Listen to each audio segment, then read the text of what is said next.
आज कारगिल विजय दिवस भी है।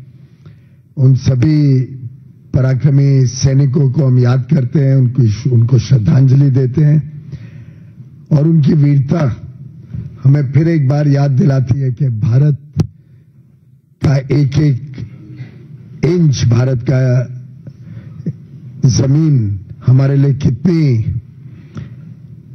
महत्व रखती है। हमने पाकिस्तान को बार बार मुंह तोड़ जवाब दिया है। अटल जी के समय कारगिल में युद्ध के दौरान प्रधानमंत्री नरेंद्र मोदी जी के नेतृत्व में, चाहे वो सर्जिकल स्ट्राइक हो, एयर स्ट्राइक हो, और अब ऑपरेशन सिंदूर में पाकिस्तान को मुंह तोड़ जवाब देके प्रधानमंत्री नरेंद्र मोदी जी ने चेतावनी दी है कि भारत की एकता और अखंडता पे कोई आंच नहीं आने दी जाएगी।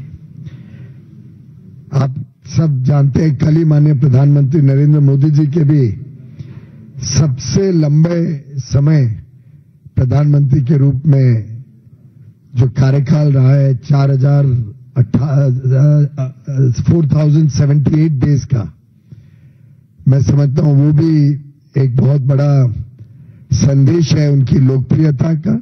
उल्टे आज ही मैं देख रहा था, फिर एक बार विश्व के सबसे लोकप्रिय नेता के रूप में माननीय प्रधानमंत्री जी का नाम फर्स्ट रैंक पर आया है मॉर्निंग कंसल्ट के इंटरनेशनल सर्वे में।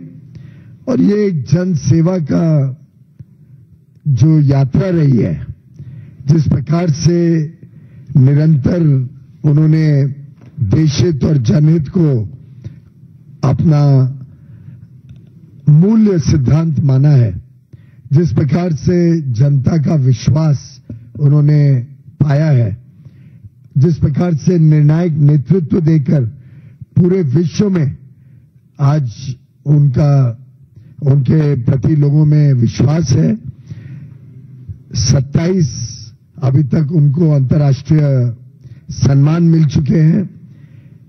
भारत में वर्षों से अटके हुए विषयों पर उन्होंने सफलता प्राप्त की है, चाहे वो कश्मीर को भारत के साथ और मजबूती से जोड़ना हो 370 और 35 से आर्टिकल समाप्त करके, चाहे वो राम मंदिर का विषय हो, G20 भारत में अच्छी तरीके से नियोजन करना हो, अलग अलग विषयों से माननीय प्रधानमंत्री जी ने भारत और विश्व का दिल जीता है और विश्वास जीता है। उसी कड़ी में परसों प्रधानमंत्री कीथ स्टारमर के साथ माननीय प्रधानमंत्री नरेंद्र मोदी जी ने यूके में उनके समर हाउस चेकर्स में भारत और यूनाइटेड किंगडम के बीच एक फ्री ट्रेड एग्रीमेंट पर मोहर लगाया, हस्ताक्षर हुए। उस दिन दोनों प्रधानमंत्रियों ने स्वीकार किया और अब भारत में तो कैबिनेट अप्रूवल हो चुका है। यूके में पार्लियामेंट्री प्रोसेस के बाद एक game changing free trade agreement जो अपार अवसर लेके भारत के किसानों के लिए, भारत के उद्यमियों के लिए, एमएसएमई सेक्टर के लिए, कामगारों के लिए, युवा युवतियों के लिए, मछुआरों के लिए, हर वर्ग के लिए अलग अलग लाभ, बड़ा लाभ देने का काम करेगा। अभी तक जितने फ्री ट्रेड एग्रीमेंट हुए उसमें सबसे बड़ा, महत्वपूर्ण और comprehensive free trade agreement UK और इंडिया का रहा है। लगभग 30 चैप्टर हैं, नए नए विषय जो पहले भारत अंतर्राष्ट्रीय स्तर पर लोगों के साथ कंधे से कंधा मिलकर चलने से तैयार नहीं होता था, ऐसे विषयों पे हमने मजबूती से और अपने टर्म्स पर, अपने आत्मविश्वास के साथ मजबूती से ये करार किया है। और मैं समझता हूं कि ये आगे आने वाले भारत के अर्थव्यवस्था के लिए एक बहुत बड़ा संदेश लेकर ये फ्री ट्रेड एग्रीमेंट और इसके तहत जो लाभ भारत को मिलेगा वो हम सब आगे आने वाले वर्षों में देखेंगे। एक महत्वपूर्ण बात, एक तरफ ये फ्री ट्रेड एग्रीमेंट एक विकसित देश के साथ है। विश्व की छठी सबसे बड़ी अर्थव्यवस्था है यूनाइटेड किंगडम। एक विकसित देश के साथ अपना विश्वास अटल हो, हम कॉन्फिडेंस के साथ नेगोशिएट करें, अपने टर्म्स पर करें। 99% हमारे जो एक्सपोर्ट्स होते हैं वो अब ड्यूटी फ्री वहां पर यूके में जा सके, प्रेफरेंशियल मार्केट एक्सेस मिले उनको, और उसके सामने हमारी जो जरूरतें हैं उन जरूरतों को हम भारत में आने दें।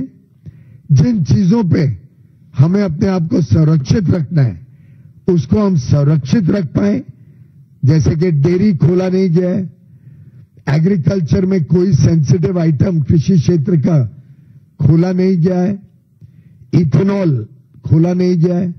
जो जो क्षेत्र भारत के लिए सेंसिटिव होते हैं उन क्षेत्रों में भारत ने अपने आप को सुरक्षित रखा है और आदान प्रदान के भावना से एक win win free trade agreement जो दोनों देशों के हितों में है, एक ऐसा एग्रीमेंट जो समावेशी भी है, सार्थक भी है और संतुलित साझेदारी वाला, दोनों तरफा फायदा देने वाला, ये लगभग 22-23 साल की कश्मकश के बाद ये एग्रीमेंट हुआ है।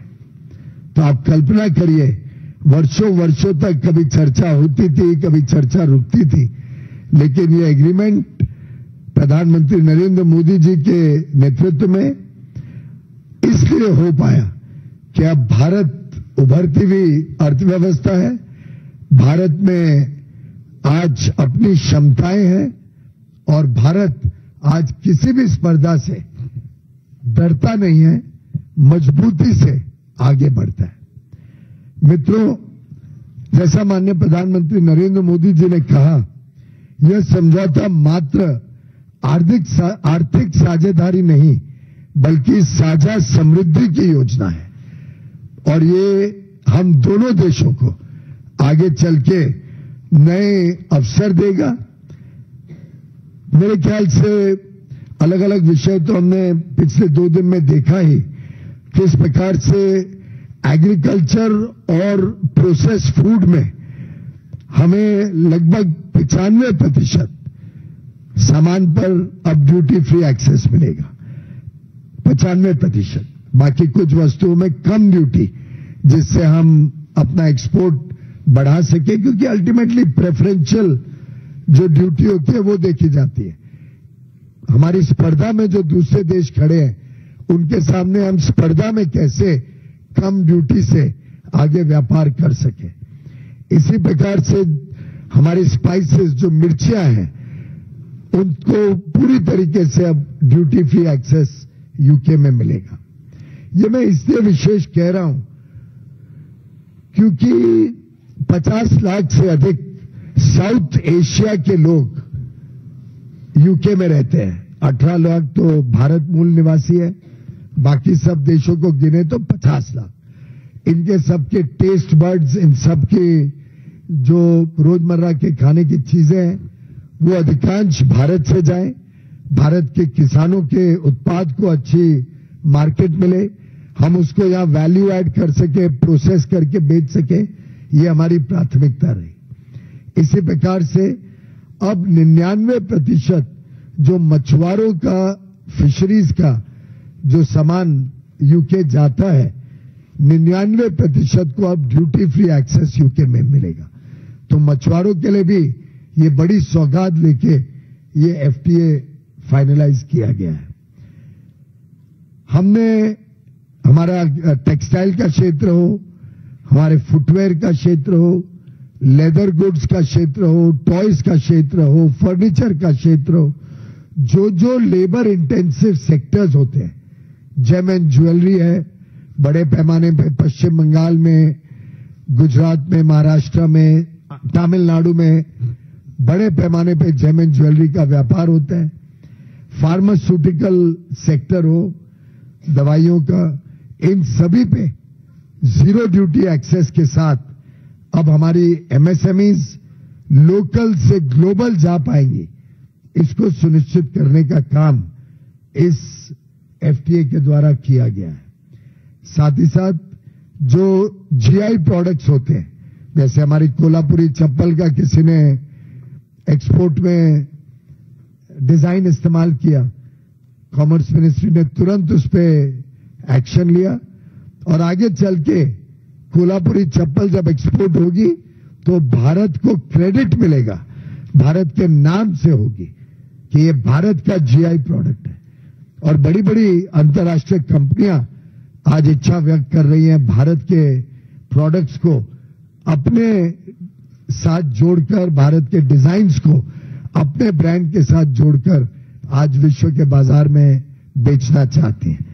मेरा तो व्यक्तिगत मानना है कि कोल्हापुरी चप्पल अकेले 8-10 हजार करोड़ रुपए का व्यापार अंतर्राष्ट्रीय बाजार में कर सकती है। इतनी सुंदर डिजाइन्स हैं, इतनी, और मैंने बचपन पूरा कोल्हापुरी चप्पल पहन पहन के गुजारा है, तो मैं जानता हूं कि उसका कितना आकर्षण रहता है। मित्रों, जो भी चीजें साधारणतः हमारे लिए सेंसिटिव रहती है, जो हमें डिफेंसिव इंटरेस्ट कहा जाता है, जैसे डेयरी है, डेयरी में रत्ती भर भी कोई प्रोडक्ट खोला नहीं गया। पूरी तरीके से डेयरी को सुरक्षित रखते हुए पुनः एक बार इस एफटीए को फाइनलाइज किया। ऑस्ट्रेलिया में आप जानते हैं डेयरी खोला नहीं गया था।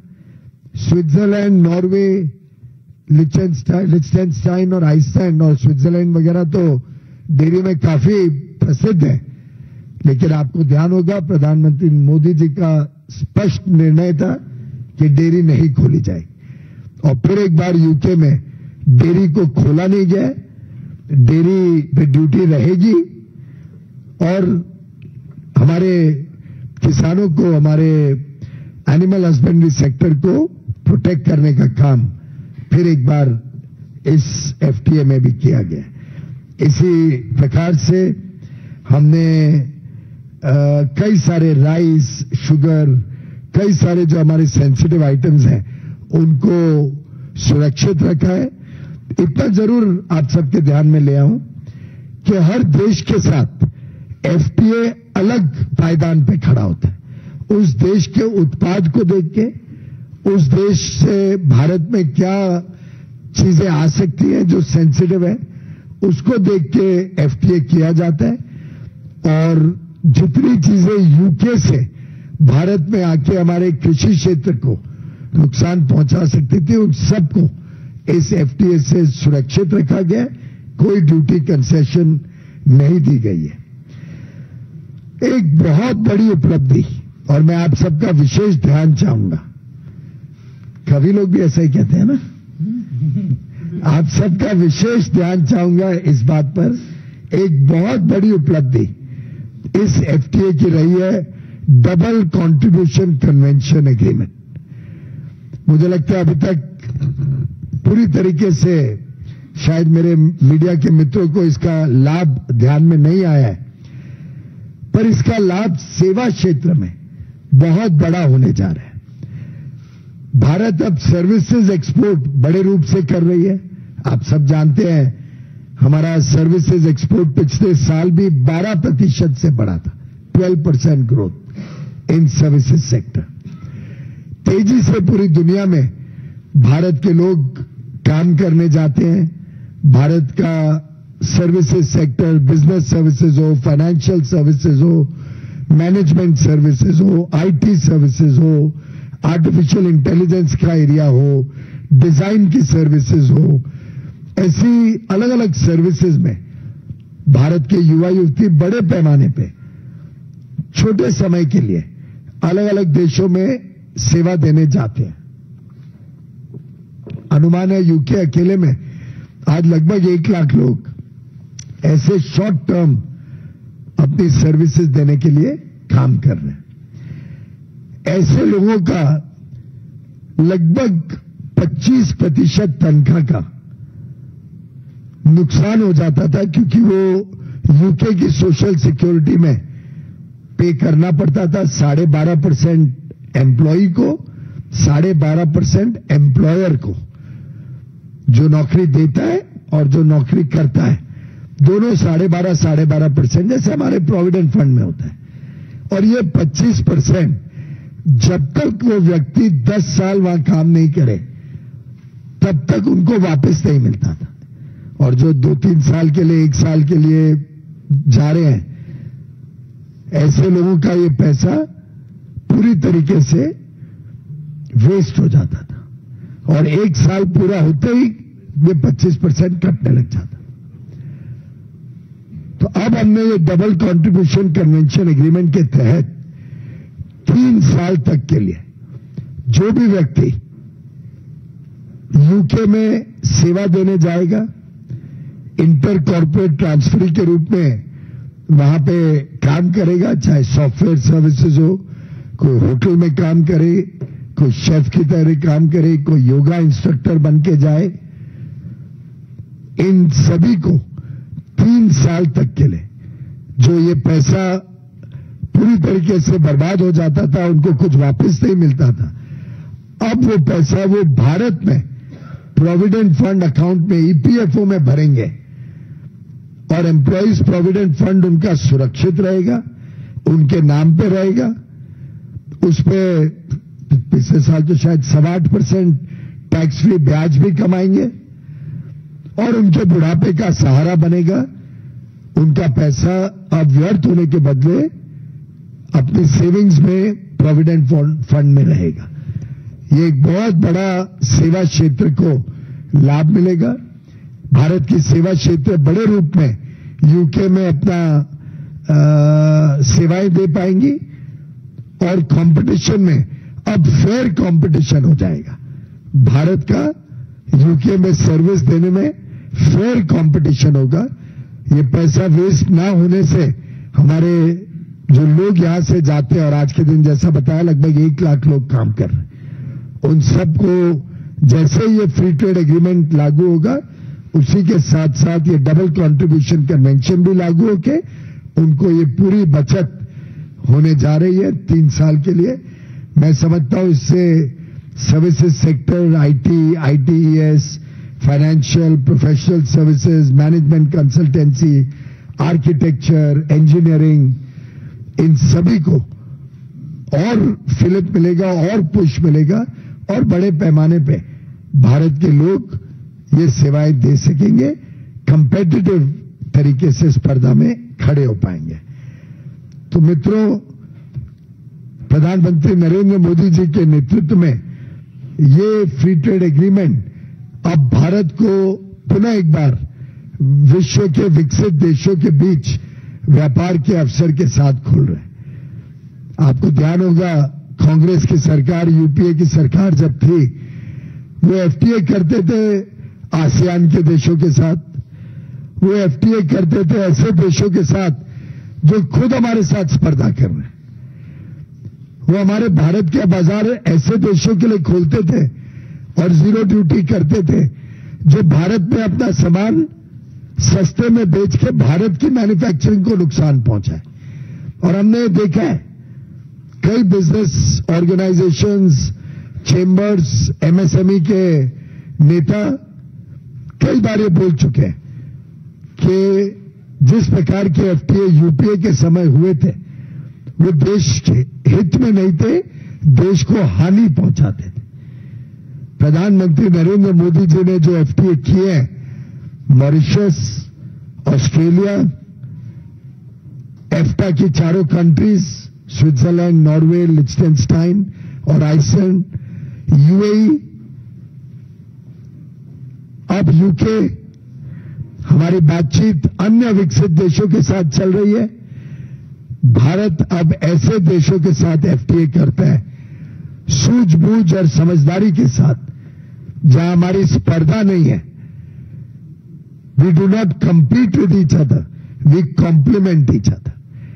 और इसी कड़ी में ये भारत को अमृतकाल में एक विकसित देश, विकसित भारत बनाने के लिए एक नया एक मोड़ और एक पायदान के रूप में ये यूके भारत एफटीए सीटा comprehensive economic and trade agreement काम करेगा, ऐसा हमारा पूरा विश्वास है। और विकसित भारत और आत्मनिर्भर भारत को और मजबूती देने के लिए, मेक इन इंडिया प्रोग्राम को और बल देने के लिए एंड लोकल को ग्लोबल लेके जाने के लिए ये एक मील का पत्थर साबित होगा। बहुत बहुत धन्यवाद।